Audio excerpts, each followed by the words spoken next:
As ações da Aeris subiram quase 10% depois de um fato relevante muito positivo para a empresa, enquanto o Bradesco está apresentando uma queda aqui de quase 3% depois da recomendação de venda do Goldman Sachs. É disso que a gente vai falar no vídeo de hoje, e se você gosta desse tipo de conteúdo, já se inscreve no canal e deixa o like que ajuda a gente a chegar a mais investidores. Começando pela Aeris, para quem não sabe, ela é uma empresa do setor industrial e ela produz essas pás que vão aqui nos aerogeradores, são os famosos cataventos que a gente vê na estrada, gerando energia através ali da força do vento, e ela anunciou aqui a prorrogação de contrato com a Vestas, que é um cliente dela, até 2028, ela já tinha prorrogado até 2026 e agora aumentou, né, prorrogou ali até 2028 e também prevê um incremento de 7,6 bilhões na receita. Então a gente precisa entender as duas coisas, né, se a Vestas é um cliente relevante e se esse incremento aqui é um incremento relevante, vai fazer diferença ali realmente para a empresa estar subindo tanto quanto a gente está vendo aqui na data de hoje, ou se até deveria estar subindo mais na nossa visão. No ano de 2021, a Vestas representava cerca de 58% da receita líquida da Aeris. Os números mais recentes a gente ainda não tem, a Aeris ainda não divulgou, mas a Vestas deve representar cerca de metade ainda da receita da Aeris, então sim, é um cliente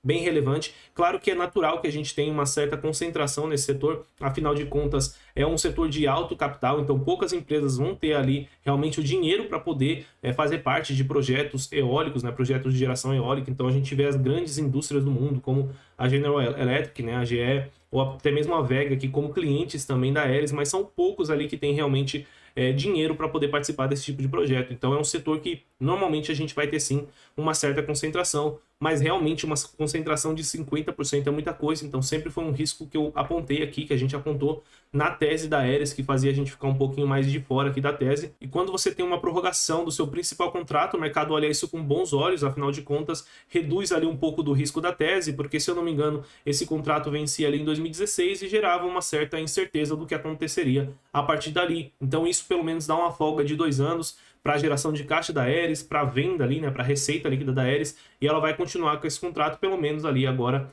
até o ano que foi estendido, 2028. Então, isso sim foi positivo, e agora a gente precisa saber se esses 7,6 bilhões eles são realmente impactantes ali dentro do resultado da Aeris. Nos últimos 12 meses, a Aeris tem um faturamento de cerca de 3 bilhões de reais, então sim, esses 7,6 seriam relevantes, talvez relevantes até demais, e a gente deveria estar vendo uma alta maior nas cotações da empresa, porque 7,6 bilhões, quando a gente pensa que vai daqui até 2028, seriam cerca de 2 bilhões de reais por ano de incremento na receita. Então ela praticamente dobraria aqui o faturamento em menos de 2 anos, né? Ali em 2025 ela já teria o faturamento dobrado em relação ao que ela deve fechar no quarto trimestre de 2023. Então era para o mercado estar respondendo talvez até melhor, inclusive essa alta, né, aquele movimento de alta mais expressivo aconteceu na abertura do mercado e agora a alta está bem mais tímida ali, próxima de 6%.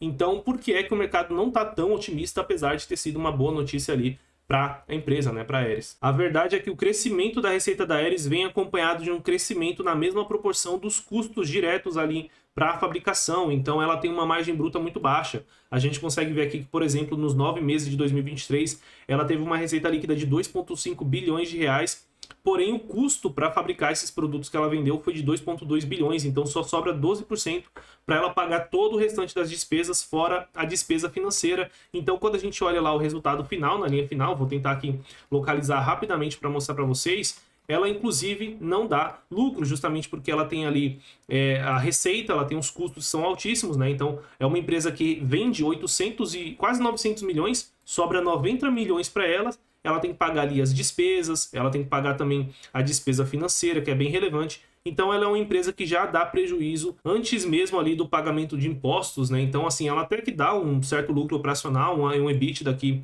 ajustado, mas quando você tira a depreciação, que ela sim tem uma depreciação relevante que a gente tem que considerar, ela é uma empresa industrial, a gente não pode desconsiderar a depreciação, né, no caso da Aeris, e ela também tem uma receita financeira aqui, no caso uma despesa financeira bem relevante, praticamente comendo completamente aqui a geração de caixa no trimestre. Então o mercado não vê com tantos bons olhos, justamente porque de toda essa receita, o quanto que deve vir realmente para o lucro da Aeris, o quanto que vai fazer realmente crescer ali esse lucro. Se a gente imaginar que ela tem uma margem líquida aí no ano bom, uma margem líquida de 3%, somente 3% desses quase 8 bilhões que viriam ali para o lucro da empresa. Isso daria um lucro líquido de 240 milhões ao longo dos próximos 4 anos, considerando 2024. Então, isso é praticamente 60 milhões a mais de lucro ali por ano.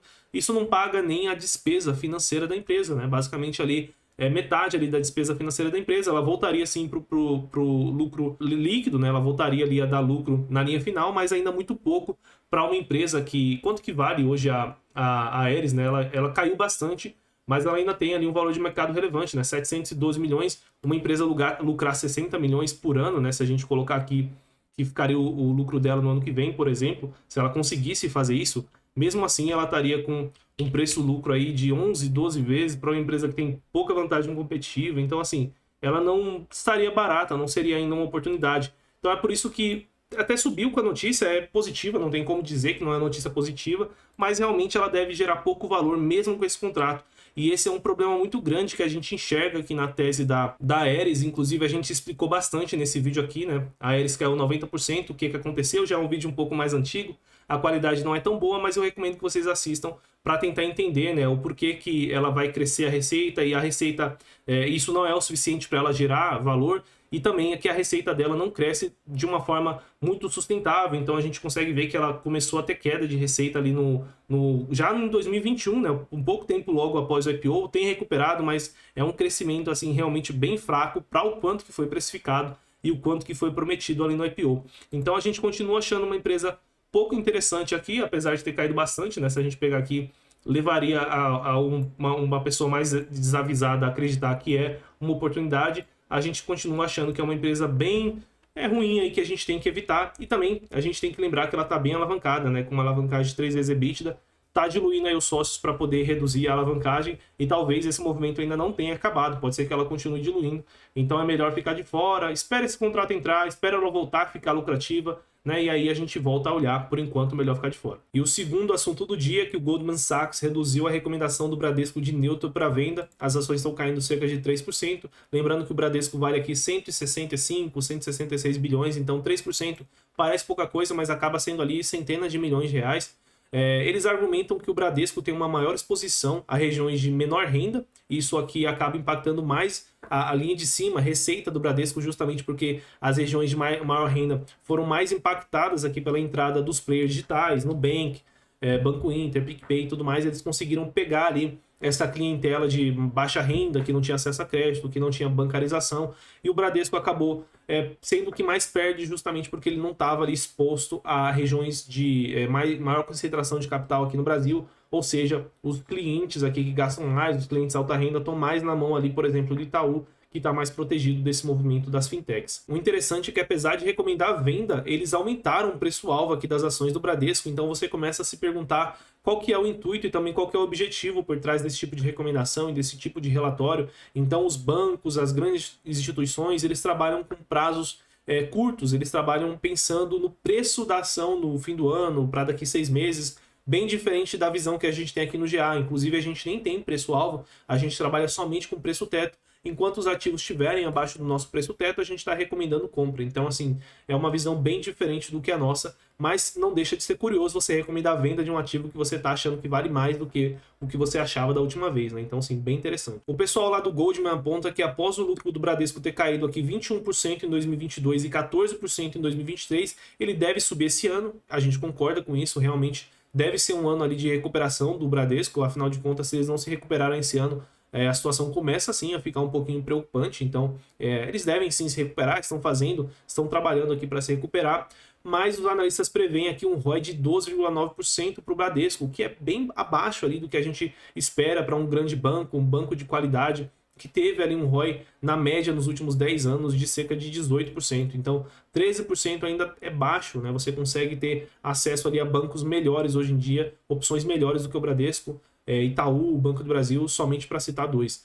O Goldman lembra que a rede de agências do Bradesco caiu 40% desde 2018. Esse ponto eu marquei porque eu achei muito interessante. Eles reduziram bastante aqui as agências e as receitas cresceram apenas num ritmo anual de 4%. Então talvez eles mataram o principal canal de vendas deles, que é justamente o canal físico ali. Então eles reduziram ali o ritmo de crescimento de receita e não compensou, porque as despesas operacionais aumentaram no período, então eles aumentaram as despesas operacionais e as provisões também cresceram, apesar da base de funcionários ter diminuído. Então, assim, eles fizeram um movimento onde eles só saíram perdendo. Eles reduziram a agência, a receita quase não cresceu, então pelo menos se eles tivessem derrubado as despesas, valeria a pena, mas a despesa não caiu. Então, assim, talvez tenha sido um movimento muito ruim, e é por isso aí que a gente tem visto que o Bradesco tem alterado ali o CEO, tem alterado ali outros diretores dali da empresa para tomar rumos diferentes, inclusive o Goldman Sachs. O Goldman Sachs aponta aqui que a mudança do CEO e essa mudança de direção pode fazer com que eles mudem de opinião em relação ao Bradesco ao longo do ano, caso a melhora venha mais rápido do que eles esperam. Todo mundo sabe que o Bradesco vai melhorar.